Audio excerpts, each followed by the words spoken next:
podcast about music, pop culture, movies, and more, with your hosts, Wayne Bledsoe and Chuck Campbell. Hello, this is Chuck Campbell. And this is Wayne Bledsoe. Wayne, okay, we're diving into something this time. This one might be a little esoteric or ethereal or weird or something because, as music critics, we do what people like to do and they talk about bands and singers, and that's, who's the best, who has the worst songs, what are the genres we like, and you're justifying the artist. And this time we're going to go into something that I've brushed on occasionally in reviews, and you may have as well. Yeah. But it's more about the psychological impact of music on our being and our lives, and how it can affect your memory and just so many things that have nothing to do with the artist. I mean, sometimes it can be a song that's just terrible, or a band that's terrible, or marginal, or whatever, and it has a major impact on your life in some way.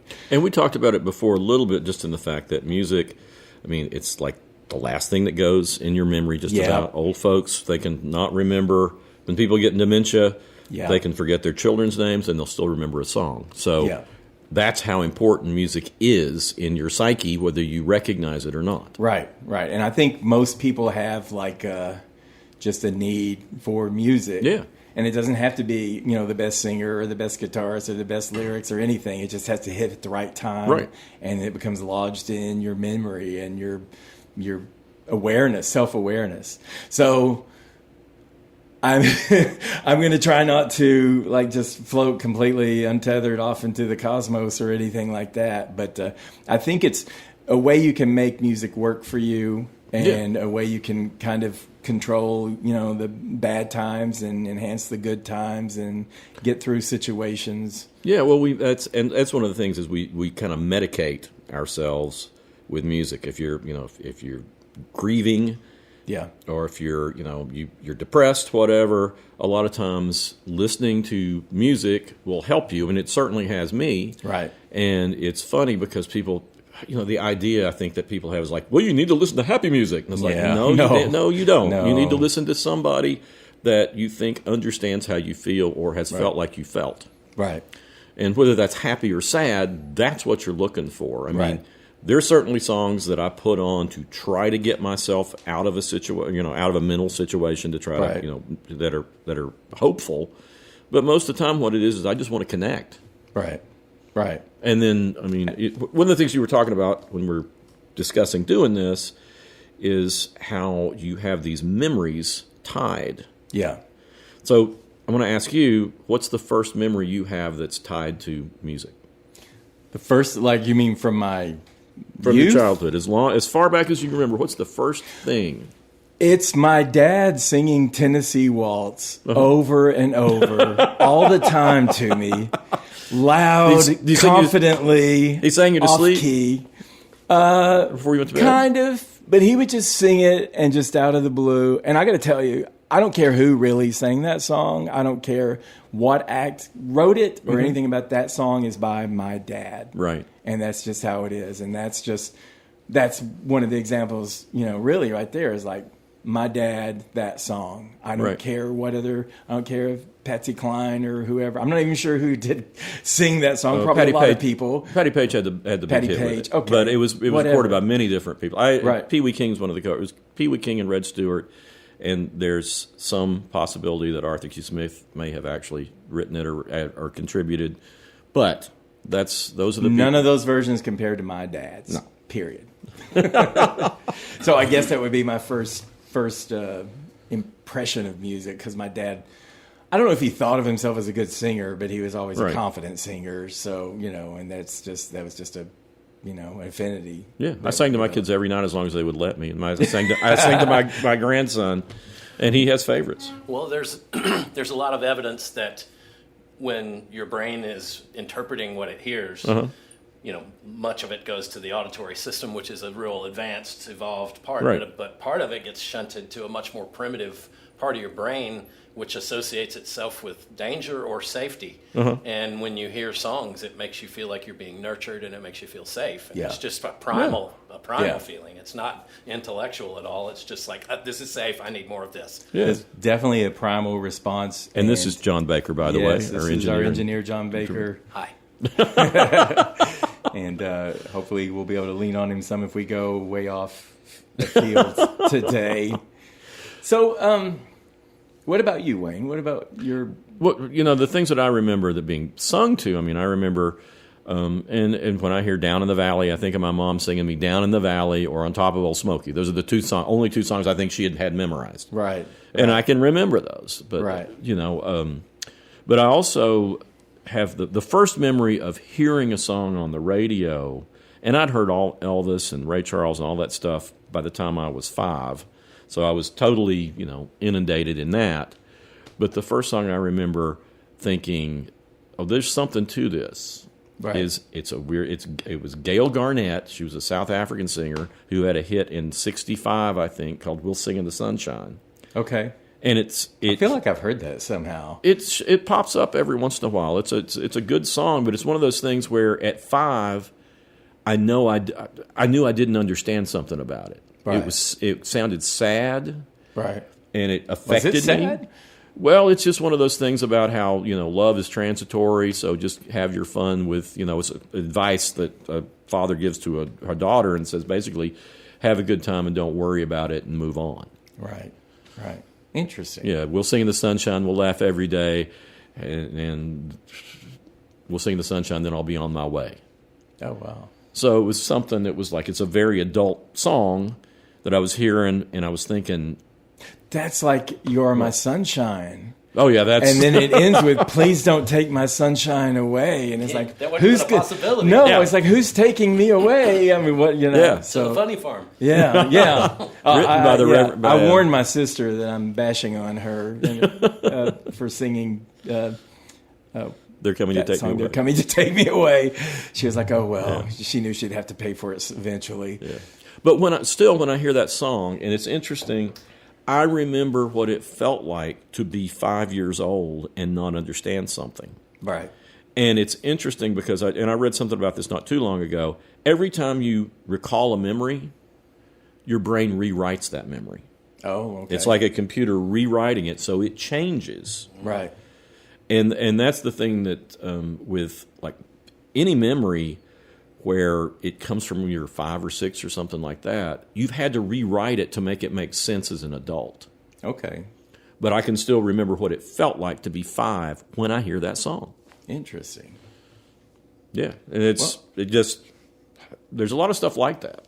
I don't know if either of you have an explanation for this or if I'm just a weirdo or whatever, but I have like these flash memories from a song and a moment, and I associate it with the person I'm with, or whatever. Yeah. And sometimes it's just bizarre and out of nowhere. It's like I had a friend, Casey, and we were both young reporters in Florida. And she and I went to a bar in Daytona, and it was a bar that every bar in Daytona, I think, even still plays 70s music. It's like redneck 70s music. It's the one place that never got out of the 70s or 80s. But this was actually the song "You Spin Me Round Like a Record" by Dead or Alive, and it was extended mix. Right. And we were both really young and fit and everything, and so she wanted to run up and dance to it, and we were dancing to it. And I think the mix was like 30 minutes long. Oh my God! And it was a packed club, and everybody was kind of hot and everything, and I just remember this moment, and I remember it like almost like it was a TikTok video. My mind was making TikTok videos because Casey, who is really super fit, she was like dancing and everything, and I saw her eyes kind of roll back in her head, and her eyelids were fluttering and everything. I was like, oh my God, Casey's about to pass out, and I feel like I'm about to pass out. But it's just like this repeating thing that I have of seeing her dancing and her eyes rolling back in her head, and it's like stuck with me forever. And every time I hear that song still, I haven't talked to Casey in decades. Yeah. I don't even know where she is. I think she was somewhere in the Midwest last I knew. But I've just, every time that song comes on, I think of that moment. Yeah. And, well, see, I have that with, and I was much younger, but this when I was 7. Every time I hear Can't Hurry Love by the Supremes, I am back in our car, which at the time my mother had like this 62 Mercury Comet. It was a terrible car. But we're driving up Black Oak Ridge from, near where we lived, and we're taking my sister to her dance lessons. Okay. And I can remember the rain. I can remember everything about it. Yeah. And that song brings it back every time because it came on the radio, and I really liked that song when I heard it. Yeah. And it's like, that's where I am. I can picture the whole thing. Of course, like I said, we rewrite memories, so it's probably rewritten several times. May not be anything like I remember it. Right. But yeah, I'm always back there. Right. Well, I mean, it's good that you remember the whole circumstance and everything, because a lot of times I don't really even remember that much about the circumstance. Yeah. I've got one really weird one. I wasn't even going to bother with it, but it seems like a good place to drop it in. But, I go to the gym. Right. And years ago, I was going to the gym, all the time. And there was a guy who went to the gym. And we just did that thing that they do in the South. If guys make eye contact, you just nod and you just go about your life. Never talked to him for years. We worked there and our schedules kind of overlapped, and we never talked. And I was getting ready for work, and I was about to put my shoes on in the locker room, and he was shaving at the mirrors, and Cranberries' Ridiculous Thoughts was playing. Uh-huh. And I was putting my shoes on. I looked up, and he was looking at me in the mirror. And he just said, I'd never heard his voice before. I'd never heard him talk to anybody. And I've been around this guy for years. And he just said, is she saying ridiculous thoughts? And I said, no, I think she's saying ridiculous thoughts. He goes, oh, I thought she was saying ridiculous thoughts. And I said, well, I think I like that even better. And we laughed. And we never talked again after that. Huh.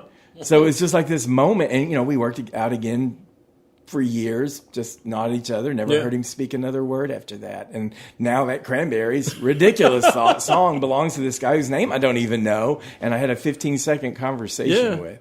And my brain just grabs moments like that, and it's really kind of infuriating.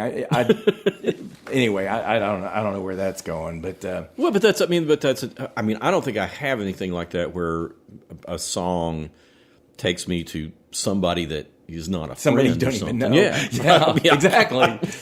Well, it was just like, oh, this guy I don't really know is looking at me. He's about to say something. We don't talk. What is he? And he was just breaking protocol. Yeah, breaking protocol. And then we were right back to normal right after that. So, well, there's songs and artists that take me back to friends and moments with friends. But I can't think of any with strangers. I know you like Kate Bush, and I'm not a Kate Bush fan. But when Kate Bush comes on, I generally remember being with my best friend Daryl at in his apartment, like when we were going to college, and he liked Kate Bush, so I'd be hearing that. Back in high school, one of my best friends loved the Carpenters, and I hated the Carpenters. Right. And I never wanted to hear the Carpenters. Right. But now when I hear the Carpenters, I think of how many good times I had with that friend. Right. Well, I have a friend, Robert, and he passed away a few years ago. He was in a house fire. Right. But we were friends, really close friends in junior high, high school, college, and then, not as close for years. And we were kind of on again, off again friends. We weren't having like big blow-ups or anything, but he had stuff going on. Right. And I have amazing memories of him. I can't listen to the Carpenters because he liked them, and somehow that puts up a raw place for me to hear that. But other things, he was like a really he was one of those people. I'm like this too sometimes. He was one of those people who would sing almost everything he was talking about, which is funny at times and annoying at times. And he would also like reinterpret songs. And I know I told you, for some reason, he picked on Laura Branigan. Poor Laura Branigan. Yeah, and he would add the F word everywhere he could in every song she had. So he would sing these songs like Solitaire, it's effing lonely. And he's not effing either. He's doing the full word. Oh, yeah. Gloria and Self-Control. And he would do, I can't do what he did to, is it Minnie Riperton's Midnight at the Oasis? No, that's Maria Moldauer. Maria Moldauer, Midnight at the Oasis. Because he'd do the first Midnight at the Oasis and as high he could. And his next, Send Those Camels to Bed, was just like this belted out. I don't know. He was just like constantly off the mess. And he was, he's also associated him with, there was some remix. Remixes were so big back in the day, and everything was like longer, like what Casey and I tried to dance to. And it was something, and they extended the song by dropping in this big electric guitar solo. And I was just kind of letting it play. And he goes, "Oh my God, I'm so depressed." I was like, "What?" And he said, "I'm so depressed."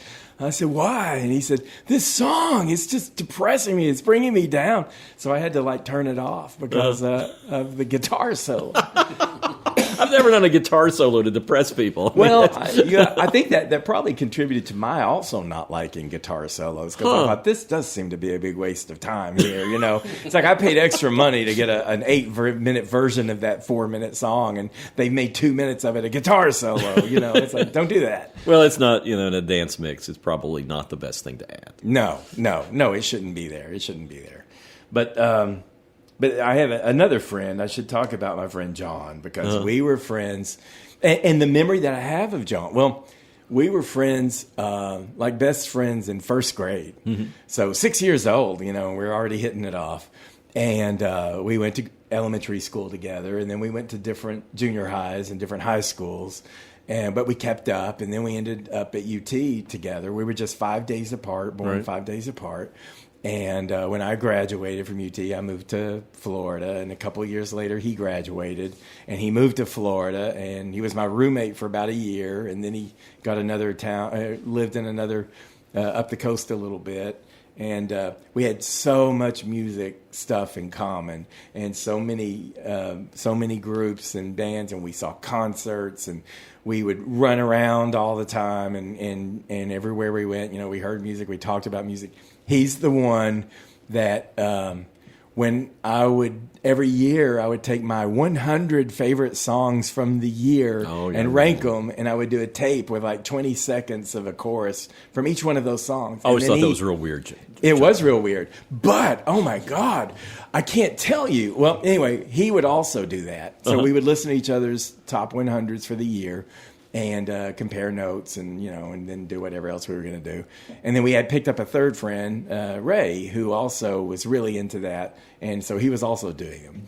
But I can go back and listen to those now, and they will, those 100 songs from 100 songs from 96 or whatever that, and every single song will remind me of a person, of a moment. Wow. And it's just like a big just flashback from that year, and I know exactly where I am. And when by I get to the end of that tape, I like, well, that's where I was in 96, and so it's very beneficial to me to go back and listen to those. But anyway. But the thing is, with all of that in common and everything, the music moment I have with John isn't even necessarily a band that we both cared about much, but it was the night. We were kind of rascally, and we would like go out, and we'd like go over to Orlando and come back at 6 a.m, and looking like death warmed over with all the people just going to the beach. But we went to Atlanta, and I can't remember the circumstance, and I can't remember what other bars we went to, but we went to one that I think was called The Saint. I don't know. Yeah, I don't know. I tried looking it up and thinking, when was The Saint open? But we walked in, and the song Safety Dance by Men Without Hats. And there's an extended version of that song. Yeah. That's the only song that matters. That garbage they put on the radio was with the down and the video. That version was awful. But the version I'm talking about has the lead singer, and at the very opening you get that throbbing little bass line, and the guy is like spelling out Safety Dance like very methodically and in an echo chamber. And then, then the song goes on for a while, and he's got like a woman backup singer. And midway in the song, the woman spells it out methodically in an echo chamber. Well, when we walked in this bar, I keep hitting this thing. When we walked into this bar, Safety Dance was just starting. And it was a cool bar. It was kind of like an everything goes kind of bar. And there were all these men and women standing on these columns. And it was almost like someone was filming a video because they were all like, they just all started like spelling safety and everything and dancing around. And it was just like this hyper enthusiasm that we both got. And we weren't on anything other than alcohol, so it wasn't. But and I remember that was like John's like boldest night, and I was daring him to do all kinds of things that he shouldn't have done, and he did every one of them. And it's just like I remember that song as much as it was just like that was just a song, but I remember that song, and I tie that to him more than of all the other things we've done. Yeah, and he would probably even be surprised at that. Huh. Well, I have songs that tie me to my late wife. Right. We talked about how I like Sunshine Pop. I also like this very soft, I like the Little River Band. Right. And we both at the same time liked that song Reminiscing. That's a great song. It was a great song, and it was like that was the song that was popular right when I asked her out for our first date. Oh, okay. And one of our third date was Little River Band came to Knoxville. Oh, no, perfect. So we went to see. Oh, it's a great story because it's like what's so funny about that is like Little River Band, the most vanilla band in the world. I always liked them, and they seemed to be great guys, but every show back then was a drunken debacle. So it's like I've got maybe our third date. She has this long hair. There are people who are so drunk and pilled and drugged out that it's the Little River Band, right? For God's sakes, right? So we're sitting. We didn't want to get down in the Malay in the bottom, down on the floor. It was festival seating, so we're up in the balcony, and this girl that had been being led around all of a sudden just lets loose and starts puking her guts out. Oh, no. Right behind Ruth's hair. And I grab her long hair up, so that to protect your hair all over it. And it's like, so I always associate the Little River Band with, puke and, Puke, and my dear my only wife, my late wife. But it's a shame when puke becomes a major memory. I went to a football game. It's not related to music, but I went to a football game, and there was a guy in orange and white overalls, and he was just sitting with his elbows on his knees and his hand in his chin, looking down. And everybody's like, this guy's going to blow here.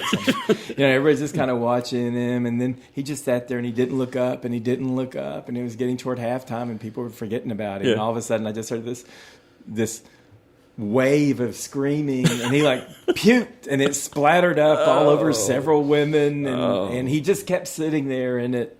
So, wow, that's not what we meant to talk about today. Well, I was going to say, I have Did it remind you of the Pride of the Southland Band? Yeah. For some reason, it reminded me of Donna Summer. I don't know. I was going to say, I have a better memory of, that's a weird memory, with that song.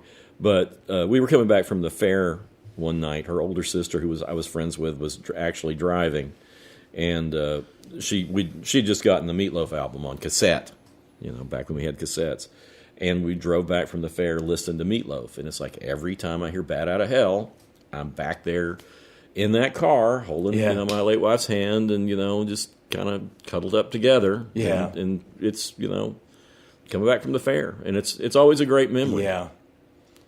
Most of my memories of music are. I don't have many that are not positive. I do. Yeah, I do. I have some that aren't positive. I'm not going to talk about most of those. Yeah, but I have one that's a little hard to talk about, but it's also, I think, ultimately a positive memory. Might as well do it here. So when I came to Knoxville, you remember Larry, a reporter at the News Sentinel. Yeah. Very sweet guy, just very mellow, sweet, friendly guy. And he had a puppy that was the same age of two puppies I had. So we started going and walking our dogs, and he just loving dogs and puppies and all of that stuff. And he ended up being, just kind of this comforting friend to have around. Who was just like real stable, on like what I had left behind in Florida and everything. But and he's like I say, he's always really kind and everything. And he wasn't really that into music, but somehow in my trying to bombard him with music and get him to interested in something, because I'm always suspicious of people who just don't like any music. Yeah. And he wasn't like that. But he liked this song by Book of Love, which was like a synth pop band. Yeah. And normally there's a woman, Susan Ottaviano, who sings lead on it. But this time it was like their song arranger named Ted, who arranged this song called Sunny Day. Okay. And it's one of your sunshine pops. I mean, it's just like this very sweet little, kind of like Rabbit, the band that you like. And, he's like, it only takes a sunny day to find a way, and it's just like real encouraging and not too sugary that it's saccharine, right. but just kind of like encouraging and hopeful. And Larry really liked that song, which I thought was interesting. And I could have other associations with that song because I had interviewed the band. Right. I'd interviewed them in Florida. My friend John and I went to their show and we hung out with them. They were great people. They'd gone to Disney World and we're talking about how Disney has subliminal messages making you buy everything there. And they told me about Sunny Day was being put in the movie Silence of the Lambs. And one of the women in the band, Lauren, God, I can't think of her. It's like another Italian name, I think. But John Demme gave her a role in the movie Silence of the Lambs. And I'd kind of forgotten about it. And then when I went and watched Silence of the Lambs, it's like, oh my God, that's her. And Sunny Day is playing here. And it's that scene toward the end where Jodie Foster's just kind of tidying up. She's like in Ohio or something, and they think the killer's in Illinois, or I don't know. He was like in another state. Right. And she's tidying up things, and she's interviewing the co-worker of one of the victims. And Lauren played her. It's just like a kind of this deadpan 5 and 10 register girl who was just talking about, oh yeah, I remember that. And then she gives away like a big clue that Jodie Foster follows up on. Yeah. And Sunny Day's playing in the background. It's like, oh my God, it's like, this is incredible. But anyway, so it's a nice song. And, Larry and I were buddies, and we went to Germany together. Right. And he was the kind who, we were in Berlin, and he said, "I think I'm just going to stay in and read tonight." I'm like, "You're staying in and reading a book?" And I'm just like, "Why did you even bring a book to Berlin?" But that's just how he was, just very peaceful and calm. Again, a nice influence to have around. But then, over time, he moved away and he went to Texas and all of that stuff. And as you know, Larry was murdered. Right. He was murdered in Guatemala. Oh, I forgot to mention that my grandmother loved Larry. It was just like this weird... The lovable guy. Attachment. Yeah. And we went out of state. He went with me to visit my grandmom, and she was just like... Oh, he's so handsome and so polite, and I just really love Larry. And then she came down to visit, and he showed up for that. And I've got this little picture of the two of them, and she's got her hand on his leg, and it's like, all right, Granny. But and she's passed away now too. Yeah. But the murder of Larry was just like. Of all my friends, and myself included, who might end up getting murdered, that's just something you would never, ever imagine for someone like Larry. Yeah. Because he was, he never fought with anybody. He was kind to everybody. Yep. It's still a mystery how he was murdered. He was an advocate for the underprivileged and all that in his journalism. He was real serious about that. That possibly could have been a factor. I think he was selling a bicycle in the newspaper, so it could have been a stranger came. Right. And, it was brutal, and he was stabbed to death, and, he was fighting for his life, and it was at Christmas, and it's just the saddest thing, anything. And, I've thought many times about... him just bleeding out, in this third world country away from, he loved his family. And it's really hard. But I hear that song, and I think this is this is how Larry should be remembered. And I'll run into that picture of him with my grandmother sometimes, and I'll just think of that song. And it really helps to know that, he was such a positive. It's literally like Mr. Rogers being murdered or something like that. And it was just unsolved. And I mean, it was just such a grim, I was on the news desk at the time, and someone said that he had been murdered, and I was running the wires, and I came across a wire photo, and they had just wrapped his body up in like tape or whatever, and he was just laying on a concrete floor, his body. They sent the picture of his body, and just like some Guatemala people standing there looking at it. And I just couldn't believe that this wonderful soul was just, that was the end. Yeah. But I remember him through Sunny Day. Wow. Well, with, of course, both my boys, who are both dead, were musicians. And it's interesting because, it took a while. When my oldest, Andrew, died, it took me a while to listen to his music again without just, really I'm sure being devastated. Yeah. But, my son Rylan, who died later, Andrew was 27, Andrew was 23 when he died, Rylan was 27. He died 10 years after Andrew. But he recorded an album with his band Yak Strangler, their last album, called Fist Pump at the Pearly Gates. And I still can't really listen to that all the way through. But that one is just because there's so much pain in it. Yeah. And, I remember what he was going through. Of course, yeah. And it was just all the songs are very painful. Right. But, I can listen to the earlier stuff that he did. I can listen to all the stuff that Andrew did. Right. But, when you have an association like that, it's difficult. The songs that helped me get through deaths, including the death of my wife, those songs are still really special to me, and they reconnect me to that time. Yeah. But they also reconnect me with healing. Yeah. Because there's, I think I talked about them before, the band The Innocence Mission. There's something very comforting about the songwriting in that. Karen Paris writes about grief better than anybody else. She lost her parents, and she wrote about that. And then there's an album called The Last Man on Earth by Loudon Wainwright III, which is all about grief, his mother dying, and it's got things about his father dying and the relationship that broke up. And it's like, that music gives me a kind of strength. Right. Because, I reconnect with that time when I was at the very lowest I could possibly be and survived. And that music helped. It's interesting that, certainly friends helped me through it, other people helped me through it, but, music was just pivotal in me getting across to the other side, without just being completely devastated all the time. So was it better for you to just head on tackle the songs that also upset you and work through it that way, or did you the stuff with get Rylan, an alternate song list? Or no. I listened to stuff on repeat over and over and over. Me too. The stuff that was like that I was connecting with. Right. But when it came down to actually hearing my son Rylan sing. I could hear after a while. I could hear Andrew sing. But singing songs that were just really, really sad and very pained, I still can't. No. I've listened to that album, I think, once since he died, right. Because it was just like, I really can't get through it because there's nothing I could have done that I could think of, right. But I can still hear all that pain. Right.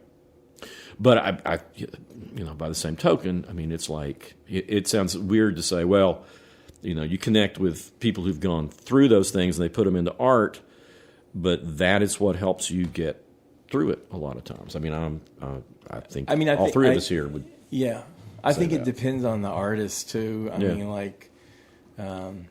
Sometimes, like Jane Seabury, we both loved her album with Vigil and really dark songs, processing it. And it's okay if those songs don't remind me directly of someone. It's more about me getting better than it is about remembering them. Yeah.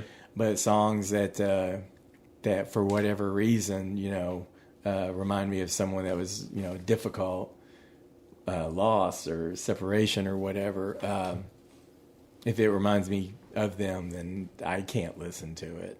Well, see, I mean, but I can to a lot of extent. But the important thing is you find some kind of music. You can listen to it directly, right? And I have to go indirectly with it. But in both cases, it helps you. It helps you move forward. Well, and it's interesting too because songs change. It's like, "Wouldn't It Be Nice" by the Beach Boys. For years, I associated that with the movie Roger and Me, right? Which they use it very ironically when they're like throwing people out of their homes in that movie. If you've never seen Roger and Me, it's a great documentary about Flint, Michigan, and what happened to that city when GM moved out because laws that the Reagan administration put out that, businesses moved their manufacturing overseas. But my daughter, Lauren, picked up on that song when she was young, and now I always associate that song with Lauren. Yeah. Because she loved it, and it makes me it makes me happy that she does. Yeah. Sometimes you just got to detour and divert to.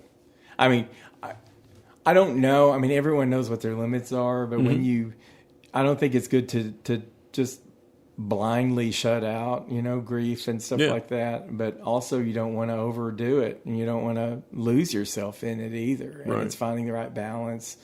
And giving yourself, I'll literally give myself okay, at 8:00, I'm switching my playlist, I'm going to go for this now and just get it out. And then I'm moving on to something else. Yeah. And part of that, I think, part of when you're reconnecting with that grief through music, I think you're reconnecting with how much you felt.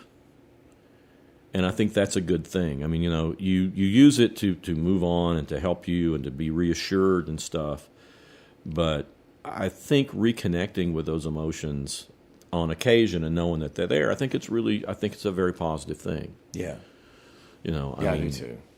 I think there were weird songs I picked up when my wife died there, and I can't think of the name of the country artist that did it, a young woman. There's a song that she does called I think it's called "Who I Am," and for some reason, my brain just hooked onto that song. She had 2 albums out, I think, and she married some rich French guy. I can't remember her name now. But there was something about that song that was just it was very affirming. And that's something that happens too. I'll hear new songs that'll remind me of someone who died 20 years ago. Yeah. Just because the story reminds me of them, or something about the melody, all these primal things that I can't even understand. Yeah. Or you wish they could hear it. Or that, yes. There have been so many songs. I would love to hear Robert's funny takes on so many songs, because he would rewrite everything. And I try to funnel him, and I just do it myself, on his behalf. And so other people hear me doing what he did much better, but, just singing along to a song or just being goofy and changing the lyrics. Well, it's so funny. Not long after Andrew died, I went on tour with Mick Harrison and the High Score. And Brad and Vance, who were the drummer and the bassist at the time, Vance is still the bassist with the band. But... it was like my first big adventure after that. Right. And trying to do something. So we went on this weekend tour, and and Brad, saw this woman who had just come out of it was spring, and she had on her shorts and her bikini top or whatever, and she's the whitest person you've ever seen. Right. And Brad starts singing "Blinded by Her Thighs." And it was and then Vance chimes in later. Sounds like Robert. Yeah. And then Vance chimes in later with at the time Kenny Rogers, I think, still had his chicken thing, and Vance starts singing, "I just dropped in to see what condition my fried chicken was in," and it was at the time the funniest stuff I'd ever heard. Yeah. Well, it's good to if the songs aren't inherently funny, it's good to make them funny. That's right. And we're dwelling on a really important aspect of this, looking at the overview of music and kind of transcending just who the artists are and what they're saying, and just like the most important thing is how it affects you. And it's that, but I think it's that spiritual connection that we have with each other, that we have the same emotions, right, and that we are all in the same boat, right. That makes art in general. So, well, sure. I mean, important. You'll hear like some clever lyrics. It's like, "Pow, that's exactly how I feel." Yeah, I mean, exactly how I feel. And I don't know, but I think there's so many other good uses for it. We're kind of talking about the healthy benefits, right. And all that stuff. But for me, shifting gears, something a little more, turning the page, a little happier, and being a little happier. We can be sad again if we want, if this isn't going anywhere. But I love to travel, right? And I've tried to do everything to what's the term I'm looking for, to document my travel. Mm-hmm. So taking pictures, doing journals, sending postcards to myself from these destinations. Interesting. Oh. And buying, like I said some time ago, I buy T-shirts from every country I go to or whatever. So I might have a T-shirt that says Budapest or Cape Town or whatever, just because I've been there.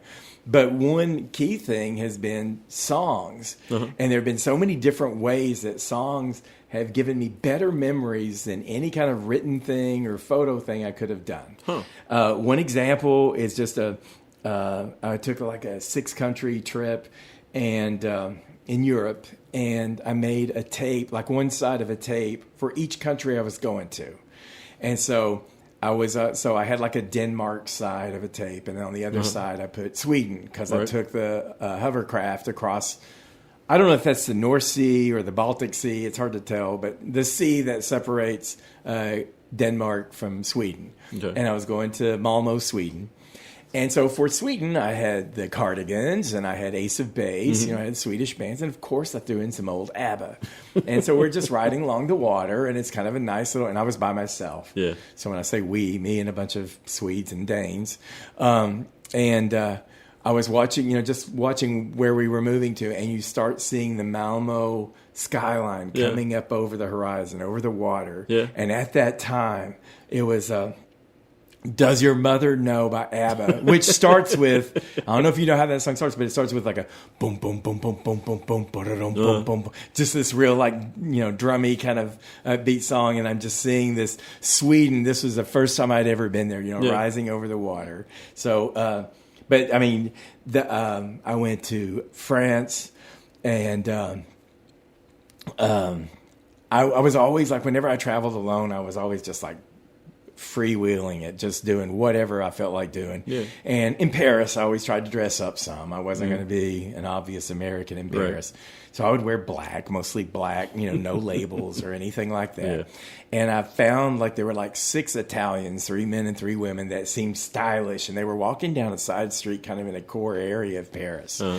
And I thought, I'm going to follow these people. And I followed them, and they were going down, and they went up the stairs. Did I tell you this already? No, I'm just imagining you following. So you're stalking these people, basically. I'm stalking these Italians, these sexy, fun Italians. I'm like, I'm going to be one of them, And they go up these stairs, and it looks like they're just going into an apartment or something, and someone throws the door open, and there's like all this music coming in, and it's a doorman. Right. And so the front guy says something to them, and he just waves everybody in. At that point, I'm behind them. They wave me in. So suddenly I'm in this hip club, and it's the first time I've ever been in a club that had foam dancing. So I was like walking across the dance floor. I kind of ditched the Italians so they wouldn't think I was really stalking them. And I got blasted by foam. And then there was a guy who asked me if I knew what time it was. And he was like really struggling with French. And, I told him in French. And he said that his French isn't very good. And he asked me where I was from. I said, les États-Unis. And so I was from America. And he goes, hey, this guy's from America. And it was this group of Americans. Oh, for God's sake. And it's like, this is the last thing I wanted to. So and then Redneck's Cotton Eye Joe You know that one? Of course. That you introduced playing. me to that song, by the way. Yeah, that started playing, and that's from a Scandinavian band. I don't know which one, but that started playing, and I'm like bolting away from these Americans and being pelted by foam again. I was like, just not even sure where I was going. But anyway, that song is always associated with Paris for me. I know I've told you about the girl from Ipanema when I went to Rio de Janeiro again by myself. And I always loved that song. And it was penned down in Ipanema. Right. And I was staying on the Copacabana, which is a beach that's right adjacent to Ipanema. And so I thought I can walk down there. And I knew not to be out after dark, like wandering around in some of these streets. And I went down to Ipanema and went to the bar. And I thought it was going to be some cool jazzy club, with the mirrors and like a view of the ocean. And it was a loud, hot club right on the street. And I got a drink. I got like a rum and pineapple.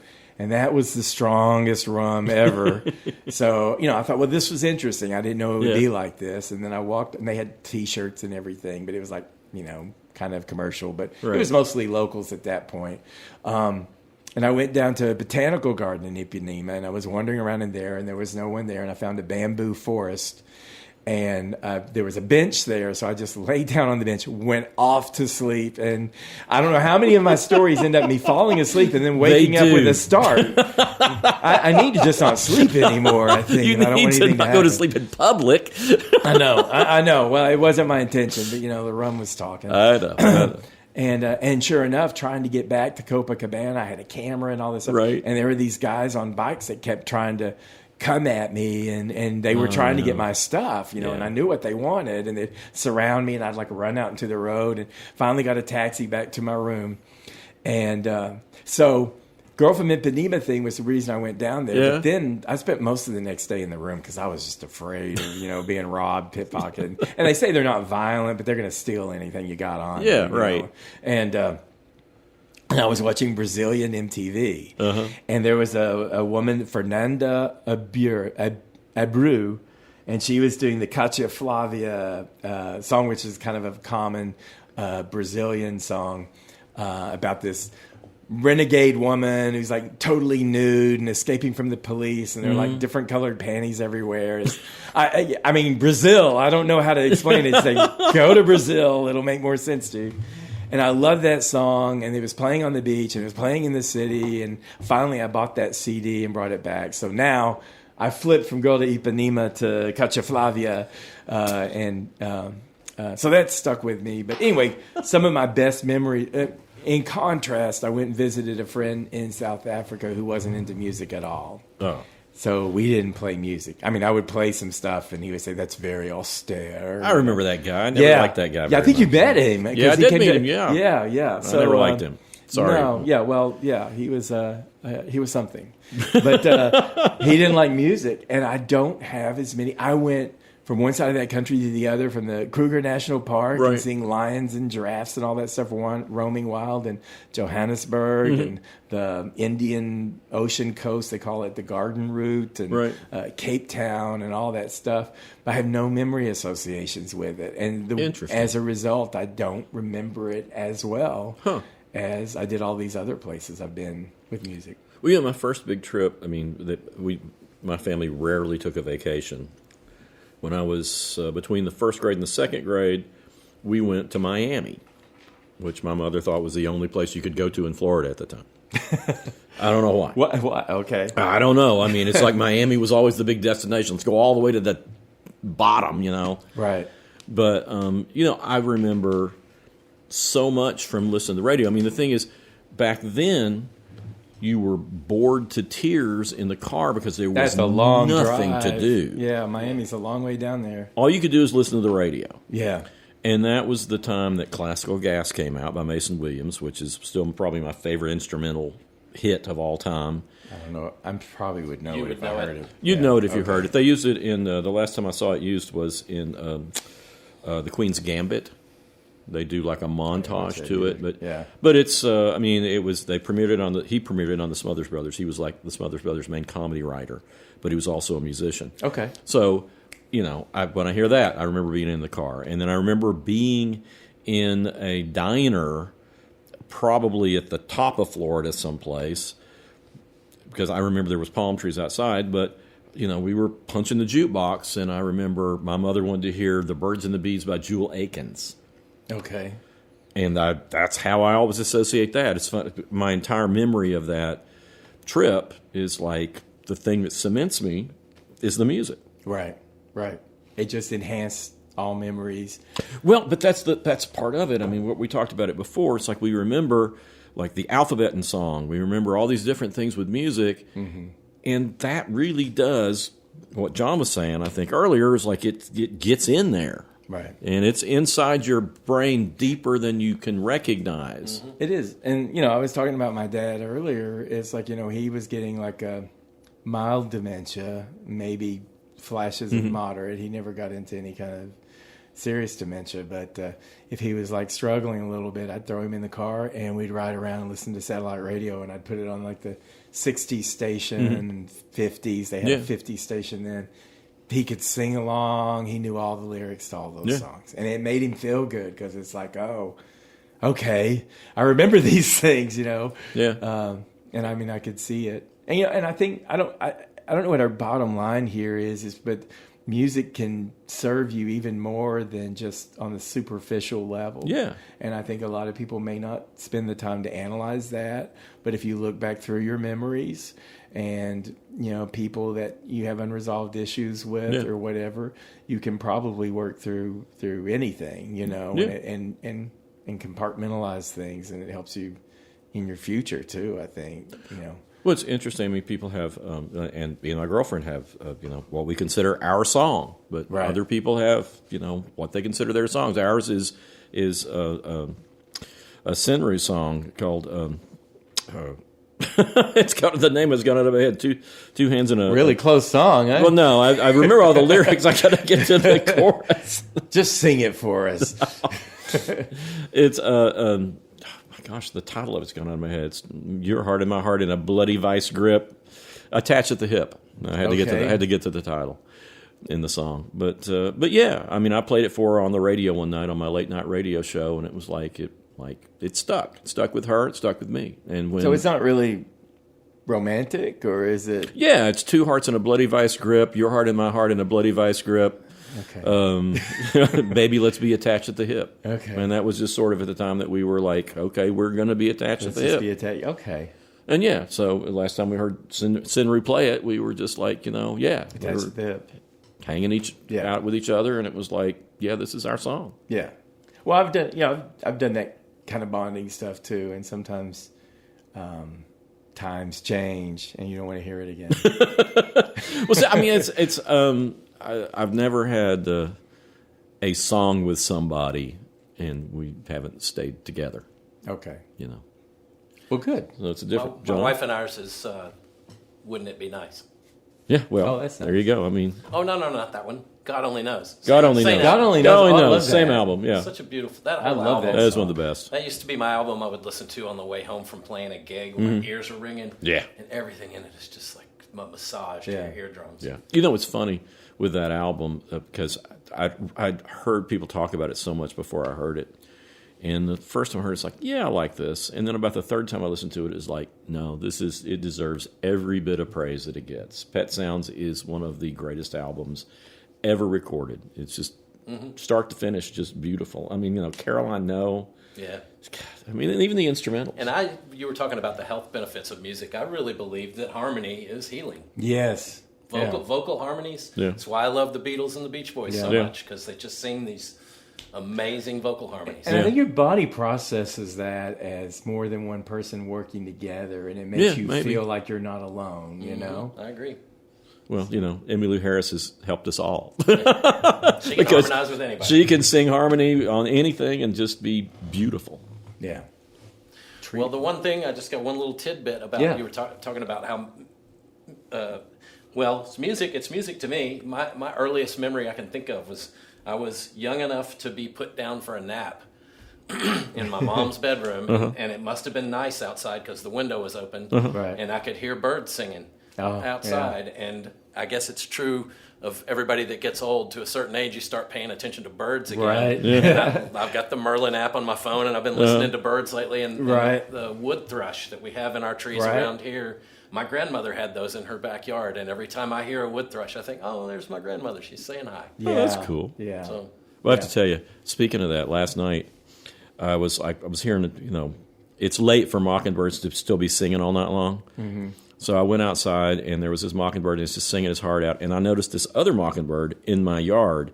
And I looked at the mockingbird, and I said, he's really trying to get laid really bad. You ought to help him out. Right at that time, the mockingbird had been singing, landed right beside her.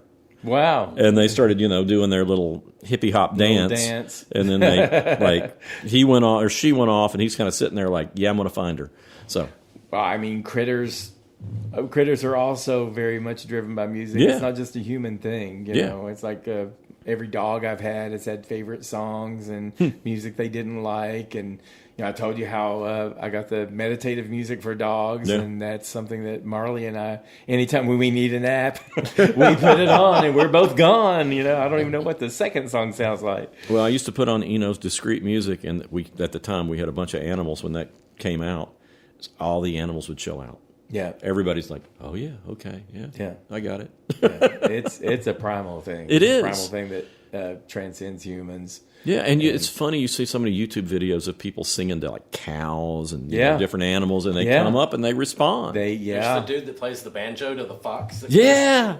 And the fox comes every day. Yeah. It's that stuff. That's the thing, it's so deep. Yeah. And I think... back to our role as critics or whatever, I think a lot of times people, maybe not us because we've spent so much time like trying to separate ourselves from what we're listening to and evaluate it, but I think a lot of people find themselves trying to defend really terrible songs because they can't explain why, and that's because it has an emotional tie with them. Yeah. And that's more important than what anyone else thinks about that song. Well, we were talking about the songs that we never wanted to hear again when we did that. I mean, you feel kind of bad because there's somebody out there that it's really special to. Yeah. A lot of those songs were hits that we were talking about, Yeah. And that's why we always say over and over and over, if you find something that works for you, congratulations, embrace it, love it, go with it. You know, you don't need anyone to validate that. And whatever reason you like it is a good reason. So that's why I don't believe in the concept of guilty pleasures. If you like it, I'm with you. Like it. Right. I'm totally with you. I've got no need to feel guilty about anything if you like it. Right. Yeah. I feel exactly the same. I used to. That's the thing. Is when you're young and you're trying to be cool and hip and everything. You don't want to be embarrassed by liking something. It's like now, to hell with it. Well, and you like it, like it. I mean, I worried more as a critic than I did as just wanting to be young and cool. But it's like, if I review, because I was like finding my way and not sure how to do this, not sure what the editors wanted, and it's like, it's probably not cool to praise, bubblegum pop or something like that, but I do like it. So I'd find ways to try to say I liked it, but also that it was dismissible, and I got real conflicted. It's like, what, I just need to say, hey, this is great for what it is, and I loved it. So yeah, and there's real freedom in that too. That's the thing is when you get to that point, it's like, I don't care what people think. Right. I'm going to say exactly, When you get your confidence. You're being paid to say what you think. Right. And all the way back to what we first talked about, the first one of these episodes that we did on Taylor Swift, is when I put Taylor Swift single down in my Village Voice poll that we used to do. Right. Oh, people are just giving me all kinds of grief. The Village, I remember those. Yeah. Yeah, the Paz and Job. Yeah, and you would see so many snooty critics just glomming on to marginal songs because of one reason or another. Yeah. Yeah, it's supposed to be, this is the cool thing to like now, and this is what we all like. And this is why you don't have many readers, people. It's like, good for you. Other critics are impressed, but I don't know that, you're driving anything with that. And people can't trust it. I mean, when you recommend something that's out there that's going to take a little while for somebody to get used to, if you haven't acknowledged how good some of this easy to listen to stuff is, nobody's going to pay attention to you. Right.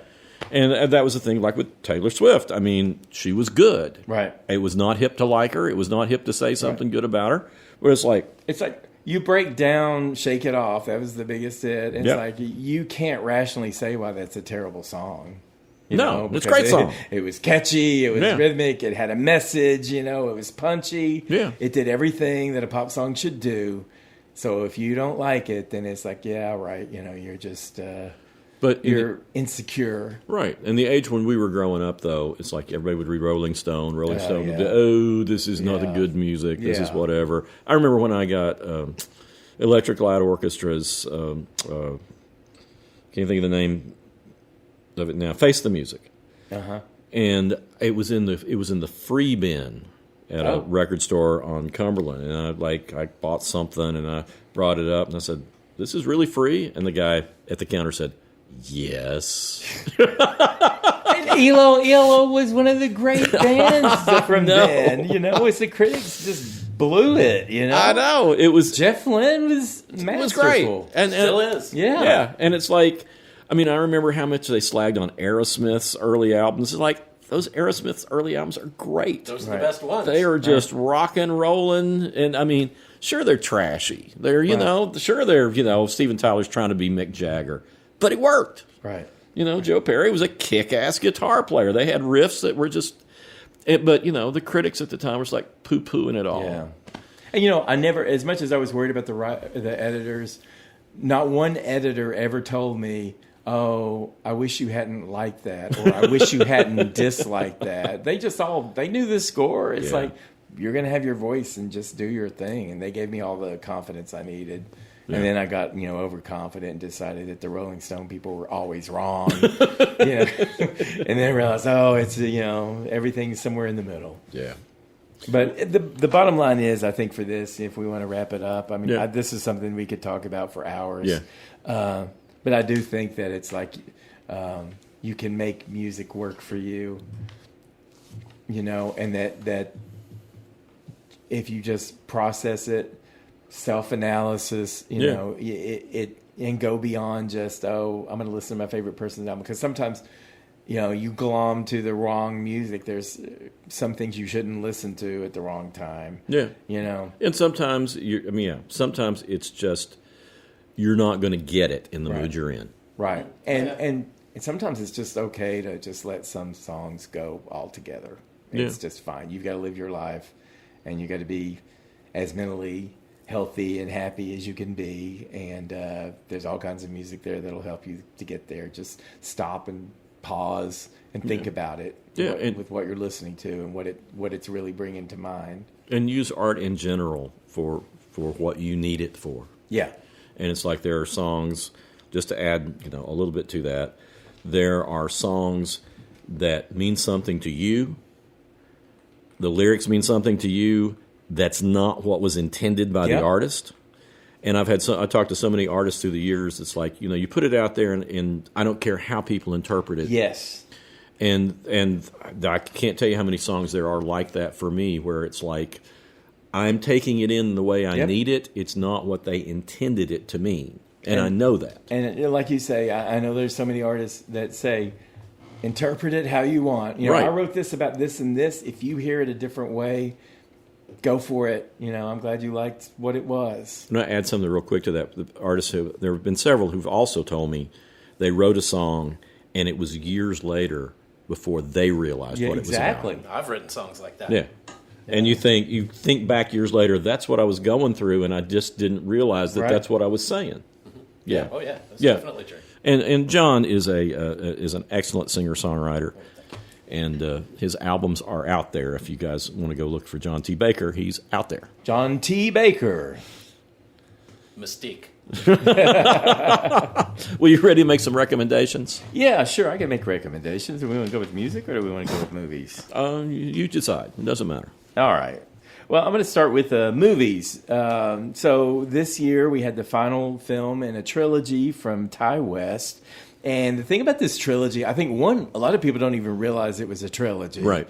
Because I don't know if it was just that publicized and people don't necessarily read about the movies they go see.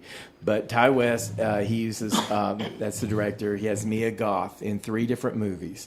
And she's great. Yes, she's great in all 3. In the movie X, it's a It came out in 2022, and it's set in 1979, and it's a slasher film about a porn crew that kind of goes out into the country and rent this place to do movies. And Mia Goth plays one of the porn people named Maxine, and then she plays also, it's not as apparent, but as the movie goes along, there's an old eccentric woman in it named Pearl. Right. The second movie, which also came out in 2022, I think the pandemic kind of threw off his rhythm of how he was going to release these, which is one of the reasons there's some confusion. But the second movie is called Pearl, and it's set in World War I. And this was when Pearl was a young, crazy woman who was hell-bent on being famous. And Mia Goth is just like really over the top, just this really brash, as Pearl and as Maxine, a brash person who just isn't afraid to say anything to anybody, is self-obsessed, narcissistic. She's going to be a star, But a little sympathetic, too. And sympathetic, yeah. Yeah, so they I read something that said that in Pearl she was, that's the origin story for the old Pearl that you get in the other movie. And it was how they developed her as a villain. And I thought, I could never take her as a full villain, And then the third movie, which came out this year, 2024, is Maxine.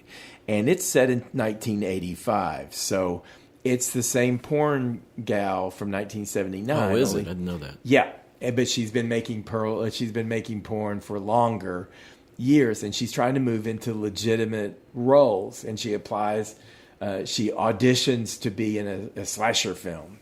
So, and she impresses this director and she gets the gig. And so she's ready to move on. And then it's set in LA. It's very LA. A lot of references, a lot of great 1985 songs. I can't explain it. There's like goofy things and weird things, but it's got elements of a slasher, and she's like a cokehead, and she's like this high functioning cokehead, not afraid of anything. She gets cornered. Some of her friends have been killed by the slasher, and she's just like walking down the streets, and someone like accosts her, and it's like, you don't accost Maxine, and you find that out really fast. But she's smoking cigarettes and just real tough and just a real solid character. And it's actually interesting as a whodunit and as has an interesting conclusion. It's really developed. That movie, Maxine, stands alone. If you don't see the other two, I think you've seen the first two. Yeah, I've seen the first two. Well, Maxine, you've definitely got to see Maxine, but Maxine's by far the best of the three. Oh, good. And if you only saw Maxine, that would be okay. But Mia Goth is great. I definitely want to see it. Well, the one I want to recommend is, in fact, I just watched it last night, and it's on HBO or Max or whatever you want to call it. Right. But it's Dream Scenario with Nicolas Cage. Okay. And it is about a man. I mean, Nicolas Cage is great in this role as playing a college professor who is really not very talented. He's not really doing much. He's not an interesting person in any way. He's just a very boring guy. But he starts showing up in people's dreams everywhere. And he's just like walking through. Oh, I think I've heard about it. It's very much like a Charlie Kaufman sort of a script. Okay. It's kind of like the Eternal Sunshine of the Spotless Mind or whatever. Right. But it's just this idea that here's this regular guy, and he starts showing up in people's dreams and becomes a celebrity. And then it takes some twists. Okay. And it's not a great movie, but it's a movie that's original enough that you're like, I want to see how this ends. I want to see what happens here. And it makes you think about, celebrity, makes you think about what you would do in a situation like this. And there's an element of, thinking about watching reality TV or things like that, where it's like, is this somebody's life? Right. And how it changes when you become famous for something that you really shouldn't become famous for. Right. And it's fun. It's I thoroughly enjoyed it. Like I said, it's not a great movie, but it's a really good movie. Okay. And Nicolas Cage, I mean, you can't go wrong with Nick Cage. I'll tell you about Nicolas Cage. I don't know if I've done it on here. My encounter with Nicolas Cage I can't remember. in L.A. Okay. I don't think so. Not a real flattering caricature here, but I was in, I think it was Hollywood or Beverly Hills one, I'm not sure. And there was a market there, and I was going to buy something. And people were kind of looking at this guy standing behind me. Yeah. I thought, oh my God, that looks like a homeless Nick Cage. And it was Nick Cage, looking filthy. And he was like standing behind me. But I really thought he was a homeless Nick Cage. And it was actually Nicolas Cage. That's funny. That's no comment on his abilities as an actor or anything like that, but that was my encounter. There you go. Well, you got a music recommendation? What do you have? Oh, wait, John. The Tour de France is on. I'm not watching anything else. Okay. Oh, you're just now catching up with that. Wasn't that months ago? No, it's right now. Okay. John is a biker. A pedaling biker. Right. Okay. So music. I'm going to recommend a male country singer. Oh, you got to be blow kidding your me. mind. I found a man who is worth recommending and a country singer at that. But you know who it is. It's Corblund. Oh, yeah. So he's Canadian. He's Canadian. Yeah. You got to distinguish him. It's like what he's doing is like How do you spell his name? Corb, C-O-R-B, as in boy, and then Lund, L-U-N-D. All right. And he's from Alberta, and he does he's pure country in a way. I mean, he's like Western swing and Americana. Well, who's a real cowboy? He's a real cowboy. Yeah, he actually has a cattle farm in the Rockies. Yeah. I'm recommending the album Cabin Fever from 2012. That was the one that really got me hook, line, and sinker on this guy. He's definitely not a Jason Aldean. He's definitely not appealing to a certain segment of society. He's a Canadian right there, so he's not going to. But he's got a song in there called Getting Down on the Mountain, which is kind of like society is being more and more consumed by big business interests and the government collaborating with big business, and everybody else is just getting poorer and poorer. And he's talking about getting down on the mountain, he needs petro, and he's got guns, and his kids hadn't eaten in days, and blah, blah, blah. And then there's one called Bible on the Dash. I don't know if you heard that, but that was a duet he did with Hayes Carl. Yeah. And it's about going out as a traveling musician, and he'll take like a Bible from the hotel room and put it on the dash of his car. So if the cops pull him over for speeding or drinking, he'll say, "Oh, we're just doing the Lord's work." And they'll say, "Oh, are you a musician? What kind of music do you play?" And they go, "Christian music, sir." So they're trying to get out of any kind of trouble just by keeping a Bible on the dash. There's another beautiful song in that album called September. And it's where he's like pining away for a woman who's left him. He wanted her to stay through September and all the cattle time, but she's moved to the city. And he's talking about how he was young once too, and he remembers being in an exciting city and all that stuff. And he has this just beautiful yodeling in it, and he does it a few times, and it's just like chilling. I mean, it's like so good because he is like a lonely wolf, just calling for her to come back through September, and the winter's coming. And then there's a really cute song on there called Cows Around, and he's just talking about how everyone's life is better with cows around. And it's really like a sarcastic song about all the trouble that cows are. Yeah. And then he does this kind of rap where he just speeds through a whole bunch of different cows that he's got out there. and he moos, they're like, "What kind of cows, Corb?" Anyway, it's really diverse, great swing. He's a very talented musician. He's not an A-list country singer, but he's certainly better than just about everyone on that A-list. I would agree with that. He's I'm glad you still like Corblund, because that was one of the people when we were working together at the Sentinel. And it's like he'd come through and you'd be like, "Oh, it's Corblund coming through." Yeah. You always liked him. Yeah. So I've made kind of caustic blow-off statements about country music, and that's not really how I feel. I just don't like what's popular now. Yeah, well, it doesn't speak to me at all. We're in the same place on that. Maybe Kelsey Ballerini, she's all right. Yeah, well, Kelsey's, but there are some good things out there, artists, but it's rare. It's rare. Yeah, it's not what's running across social media all the time. Well, I'm going to recommend a band from Brooklyn called Castle Black. They have an album out called The Highway at Night, and they are a combination sort of punk and metal.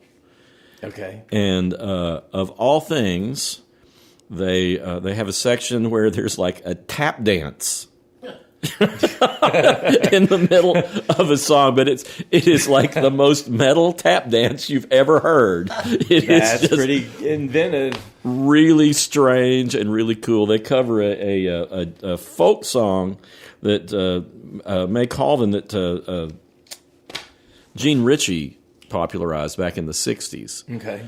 And it's a scary ballad, and they do a great version with it, and they're just a lot of fun. I mean, right. I like when a band is not just one thing. They can do, it's like I said, it's a combination of punk and metal. Exactly. Yeah. With a more punk attitude than a metal attitude. I love, creative people who can like shift it around. Yeah, and it's just two people. It's just a duo, and the woman Lee, she plays the guitar, and I can't remember the drummer's name, but they swap out every once in a while. Mm-hmm. But they're great. Actually, I've got his name there here someplace. But Joey Rousseau. Okay. And they're just they're a lot of fun, and that's the thing is like I'm always excited when there's a new band that's doing something that I'm not used to, and it's like, oh, that can work. Yeah. You can tap dance to metal. As old as we are, that still happens. Someone will still surprise us with something that we never thought of. Yeah. So there's one to check out. If you don't like punk, you don't like metal, you're not going to like them. But if you like either one of those, you might really dig them. Right. And if you like tap dancing, well, there you go. You're in. If you like all three of those things, you're a weird individual. And they're your band. Yes. Sean, you have a recommendation on music? I do. My good artist friend Annika recommended this guy. He's a Minneapolis legend, and his name is Michael Yonkers. I don't know him. And he started in the 60s. He built a studio in his parents' basement, and he kind of built his own recording gear and built a lot of his own instruments. And his first album was called Micro Miniature Love in 1968. Oh, wow. Okay. It's real fuzzy, real psychedelic. But the main album that I really want to get back to is an album that he recorded in 1977, and it sat on a shelf until Drag City Records put it out in 2010. Oh, wow. And it's called Lovely Gold. Is he still around? I think so. It says in here. Or at least in 2010 when they... Yeah. It says that he had some kind of a spinal cord injury, so I think he may be homebound. I'm not sure. Right. But he kept making music. But this Lovely Gold, the recording quality sounds like a Smithsonian field recording. I mean, it's like muffled and weird but his voice, he sings, he's got like a lot of Elvis to him and a lot of, and then there's all kinds of weird backing vocals, and I think he does everything himself. Oh, wow, okay. And it sounds like it's from the 30s, and at the same time it sounds like it's current day. Wow. I like that. I can't describe it, but it's really unique music, and it's called Lovely Gold. It's by Michael Yonkers. Yonkers. Yeah, it's Michael Yonkers. It's on streaming services. So. Okay. I've been listening to it all week long and just fascinated with it. Excellent. Cool.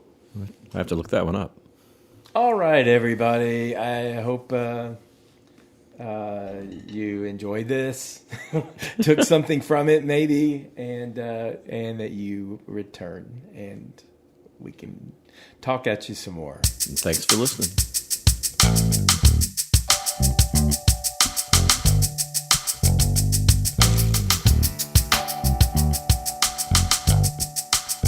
You've been listening to How We Heard It with Chuck Campbell and Wayne Bledsoe, a podcast about music, art, culture, movies, whatever they want to talk about. How We Heard It was recorded in Knoxville, Tennessee at the Arbor Studio by John Baker. If you believe you've been abducted by aliens during listening to this podcast, we take no responsibility for that. How We Heard It is a Tear Owl production, and if you'd like to reach out to Chuck or Wayne, send an email to howweheardit@gmail.com. Come on back next week and we'll have another show for you.